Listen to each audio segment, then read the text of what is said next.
Change mouse pointer color and size on Samsung phone. Hello everyone, this is Sabrina here to help you today. So without any further ado, let's get right into the video. First, go to settings. After that,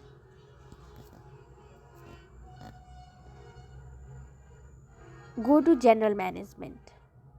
Then go to mouse and trackpad. From here, you will be able to change mouse pointer color and size. Go to pointer size and color. From here, you will be able to change its size and also the color. So yeah, that's it. Thank you for watching this video. Make sure to like, share and subscribe to our YouTube channel. If you got any questions, comment them down and I'll catch you in the next one.